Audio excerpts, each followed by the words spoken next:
Hello, this is a Pacesetter training video on talking a little bit about how to address tile roofs. That would be maybe flat or barrel concrete tile or clay tile. This would also apply to slate type roofs and some other type of roofs that may be out there that are that type of material: concrete, clay, slate. So first of all, always check with your manager on the carrier's guidelines, because typically they may not want you to access the roof. In other words, they don't want you climbing on these types of roofs because it can cause more damage to the roof. Depends on the carrier the guidelines and how they want you to deal with it. Now, if there's extensive damage on the roof from wind or hail or a particular slope, they probably would say, yeah, that's fine. You can go ahead and get on that part of the roof. You can walk on it. You can get up there and document, take photographs better. But if you've just got some small random damage or very little damage or no damage that you can determine from your ladder, then they probably want you to do eave inspections. If you're not familiar with eave inspections, that's basically where you take your ladder, climb up, you get as high as you can on your ladder, but you do not get off the ladder onto the roof, and you take whatever pictures you can of the overviews and any damage areas using your zoom. You may need to climb down the ladder, move the ladder down further to another part of that side of the house, climb up again, and you do that procedure all the way around all four sides of the house. If you can get on the roof, it would be normal inspections. Take good overviews, take your photos of the damage, take your collateral damage shots to maybe vents or soft metals, things like that. But let's talk a little bit and look at some photos of some things that we're going to see that constitutes hail and wind damage, and some other things that you've got to be very careful about that are not covered damages that are very common. So let's start with just a couple of shots here. It's pretty obvious. This is pretty heavily damaged roof from hail. It's pretty much no question what's going on here. We see a lot of white spatter markings, so we know large hail hit this roof. And then obviously some of the areas the hail completely penetrated the roof tiles. So this is really no question. It's kind of a no-brainer. This is really good hail damage, and we have evidence that hail hit this property. So let's look at another one. Again, pretty obvious. Hail damaged this. Again, you can probably get on this type of a roof, or at least on these slopes. I don't think that the carrier is going to mind you walking on this and cracking a few other tiles. And because with this type of damage, you're going to be replacing probably this entire roof anyway. But it's always a good idea to get up there if you can. Obviously, be careful. If you feel unsafe, do not jeopardize your safety. There's other ways you can do this. Contact your manager on that if you need support. Let's go to the next picture. This is going to be some wind damage photos. Obviously wind, it's in concentrated areas, not spread out across the roof quite as much as hail impacts would be.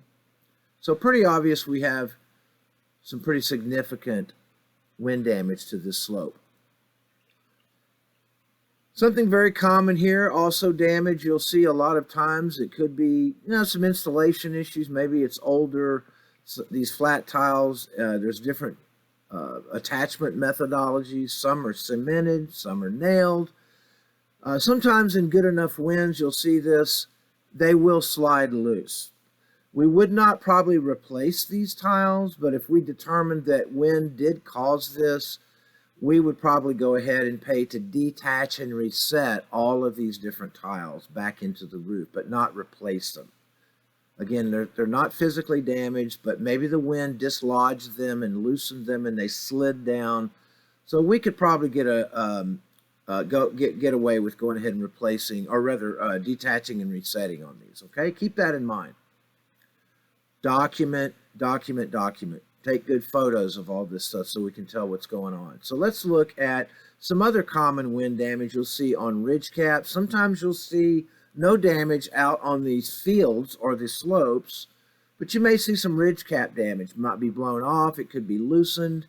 Some of it could have slid down off the roof onto a lower section of the roof And those impacts from the upper tiles, and that could be also on the out in the fields of these slopes, they could slide down on the lower sections of the roof and cause other damage in those areas as well. So just scope that properly and pay for everything that's reasonable that we can attribute to that cause of loss that's covered under the policy.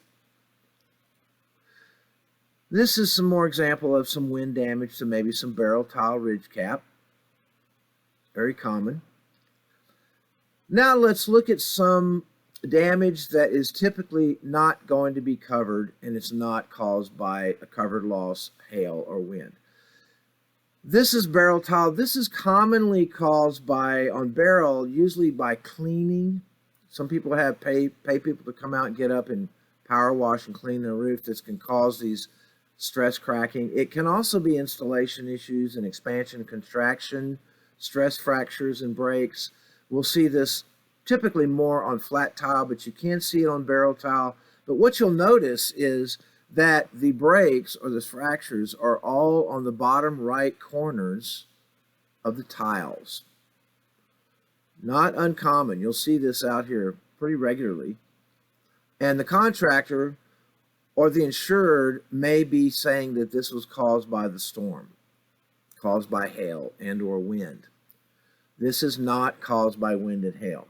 Again, it's usually cleaning or expansion, contraction, fractures, installation issues, or a combination of several issues. Common sense would tell you this couldn't be hail damage because hail is not going to only damage the right corners of the tile. As we saw in the other photos, hail is hitting the entire slope. It is randomly penetrating and breaking tiles all over the roof in various different patterns. Completely random. It's not a set pattern where it's only going to damage a set portion or a consistent portion of the tile. Another great example on flat tiles. Very, very common. You'll see this out there. And so basically, the most common cause is expansion contraction. Maybe they were installed a little bit too tight. The roof is expanding and contracting over time, and it typically puts stress fractures on the lower right corners is normally where you're going to see this. And it will either snap the little piece off and it'll come off the roof and it's bent off the roof, or it will just be a crack there and you'll see the little triangle, the little piece of the tile still there on the roof, but it's cracked. Another great example is if you have the pieces missing like this and the contractor wants to try to tell you that it is a recent storm damage from hail and you don't see all of this. Maybe the insured cleaned it up, it fell off the roof, or you'll see that down in the gutters and you can look and see that the breaks and the little pieces in the gutters, or zoom your camera into these, show some weathering effects to the inside or where the break is of the tile.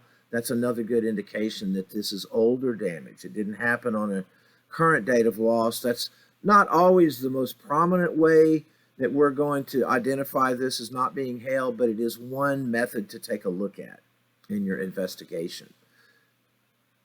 Another good example of that on some concrete tile. You'll notice it's all on the bottom right corners of the tile. Hail does not do that. Hail does not consistently break one portion of a tile. Footfall traffic. This is one of the reasons they don't want adjusters typically walking on roofs that don't have much damage on them so that they don't cause other damage. Again, check with your manager on that, but you will see these types of breaks. Maybe the contractor got up there, the insured tried to get up there, and they broke some tiles with footfall or foot traffic, and they may be trying to claim that this is caused by storm-related damage. So let's look at some of the way we put tile roofs on. If we're replacing slopes or roofs, usually they're going to be installed on some form of purlins or battens. Those terms typically can be interchanged, but usually battens are these may be called counter battens or counter purlins. These are going down the slope from ridge to eave, similar to rafters would. And then these are normal horizontal purlins or battens that the tiles have to be nailed to. Sometimes you will see these purlins nailed or installed directly onto the decking or the sheathing, and you will not see the counter purlins or counter battens. Some you will. You may not know how this is constructed underneath.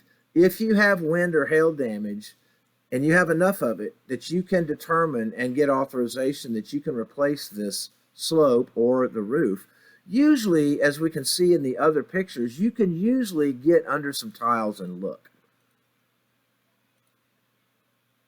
You'll see what's going on. Here's a good example of where the purlins are directly nailed to the rafters. There is no set sheathing underneath. See, you can kind of see under here, yes, there is some felt that we're going to pay for, but you can usually get underneath, pull a tile up. If they've got tarping on that, you don't want to continue to damage the roof, of course, but if you can get under there, pull the tile and lift it up a little bit. If they have some tarping going on, if you can get under that a little bit, it's not too well secured, where you can get under it and look under the tiles to see how the purling and or counter purling or battens are installed.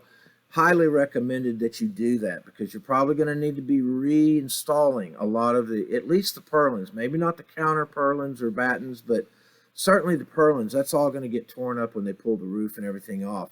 But if there are both counter purlins and purlins, you're probably going to be replacing all of that. So you'll need to calculate all of that and write all that in Xactimate as well. So keep that in mind.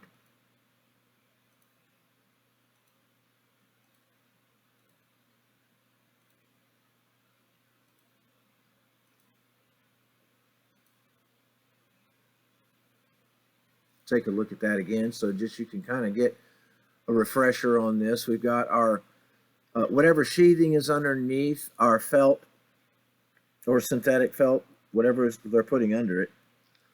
It could be, again, directly installed purlins on the rafters. There could be some type of sheathing underneath. It could have been an older roof with maybe there's composition under here, and they're nailing the counter battens directly to through the composition into the sheathing. Could be done that way. So just try to identify what's going on when you get out there, so you can determine if you are going to replace slopes or the entire roof, that you have an idea of what the purlins and battens are doing underneath the tile, so that you can write that correctly. All right, that is the end of this video. We're just going to kind of keep it short. Again, try not to climb on these. Check with your manager on these, of how they want you to address these. You may need to do eve inspections, maybe not, but hope this helped you a little bit with how to deal with just some basic information on tile and slate roofs. We'll see you on the next video. Hope you have a great day. Take care.